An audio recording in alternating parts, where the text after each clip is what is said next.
Juzi niliuliza jamaa mwingine, sasa wewe umekuwa uongozi 50 years.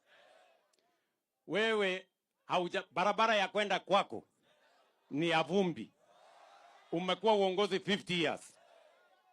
Kama una akili ya kupanga barabara ya kwenda kwako, utakujaje kupanga uwe na akili ya kupanga barabara za kwenda kwa Wakenya hii ingine? Si ndio? Ati amejitetea. Mnajua vile amejitetea? Amesema hapana, sio 50 years, ni 40. Sasa mimi nataka nimuulize huyo jamaa. Okay, wacha niseme nilikosea kusema 50.